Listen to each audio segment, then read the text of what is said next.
do you feel that result, Damien? What's your assessment of it? Obviously bitterly disappointed.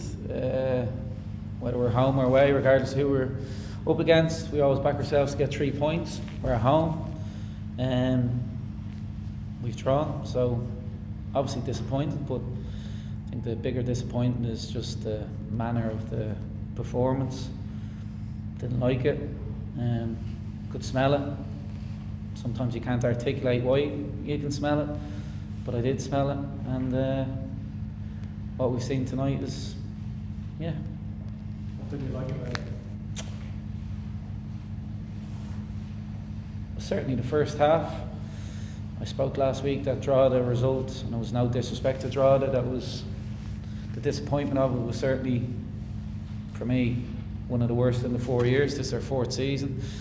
Tonight, it was probably one of our worst halves of football in 4 years, the first half.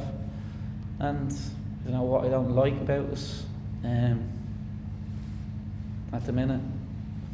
I think sometimes sport and football rewards just hard work, honesty, togetherness. Forget about even tactics or where to stand, and just them 3 things: honesty, hard work, togetherness. I'm not sure where we're at with that at the minute. Is that a worry? Huh? Is that a worry? Yeah, but like I said, I asked these questions in pre-season. I wasn't filled with how we started the season. Derry, Waterford, always at the back of my mind. Regardless, probably our best performance against Rovers a couple of weeks ago. Galway, as good as you'll get down there. Then last week and into tonight. Like I said, you can do all the coaching licenses you want, but sometimes it's just having a sixth sense, and I don't like us, and I include the staff in it at the minute, and that's probably why you've seen a disappointing week at Shelbourne Football Club. Your quote yesterday mentioned the virus in the squad. Like, was that a factor at all, or how bad was it?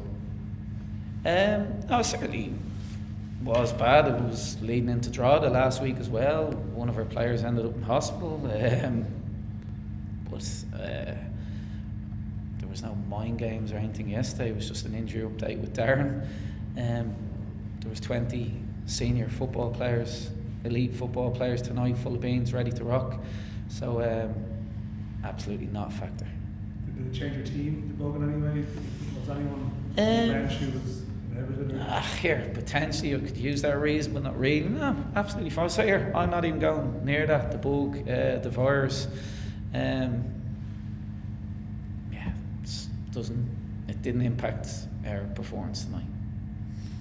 Is the fear as well as happening tonight that if these basics aren't eradicated quick, he's going to be left behind? Well, listen, there's a long way to go. I think this time last season we were probably 3, 4, 5 clear, and I said then there was a long way to go, and it's the same this season. So it's a similar year to last. Teams are going to beat each other. It's going to be a tight league again. So no, I'm not alarmed by points or anything like that at the moment. It's just like I said, I don't like us at the minute, and that's maybe why we've had a poor week. Do you expect senior players or any players in your dressing room to step up and take responsibility for that, or is that something that you and the staff have to kind of hammer home to them, that you don't like what you're seeing? No, listen, it's always the manager and then the staff behind that drives everything, but there's one thing that I have tried to push on the lads, certainly last year, 18 months, is for us to be more player driven, their voice, their energy, not mine. So here they are getting better at it.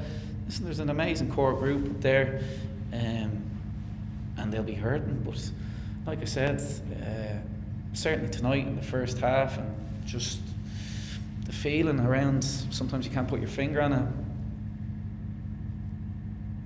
I don't like us at the minute, and it's plain and simple. Is the break kind of come at a good time then in that regard? Oh, for sure, yeah. So if anything, it's certainly not a reward. I've given them an extra day off. Why? Because myself included, the staff and the players, we all need to go away and look at ourselves and think about what we're bringing to the party. Because I don't think enough of us, and I put everyone in it. I don't think we're bringing enough. I mean, do you think people have switched off in some way, or reading between the lines of what you're saying, like hard work and honesty and togetherness as well, would have probably defined your team for a lot of people last year? Should have lost a bit of that. I think so, yeah. I think it's probably the most honest group I've ever worked with, even as a player, for the first 3 years. So listen, there's going to be changes, and we need to improve and evolve as a team. And for sure, it reminds me a bit of the end of last season. We'd obviously lost Jarvis, Malloy, and we're on the title run in looking for our best team, our best way of playing, and for sure it feels like that now. Getting the ingredients right. Yes, we had a pre-season, but there was players missing in pre-season, so we never really got a chance to look. So we're, I guess, actively trying to do that in the first round of games. But here it's fine. We'll find the best way, and it's as simple as that. Eamon Grimson said yesterday he'd like to meet you for a pint or a coffee. Are you open to having that meeting with him? I'm too busy here. Listen, I constantly made my mind up 2 weeks ago. I'm not commenting on the FAI again. Why? I just feel as if it was, Stevens jumped on got involved now, but I just feel as if I'm fighting a fight on my own for the last 3-4 years, and I'm sick of seeing the headline, Damien says this and slaughters the FAI. So I said it to the staff, I said to Neil, said to Darren, I said, I ain't speaking, going there again. So Joe, for a bit of banter, actually sent me this morning. I think he'd like to meet me and Brad's for a pint. I'll tell you one thing for free, that'll be a miserable night out.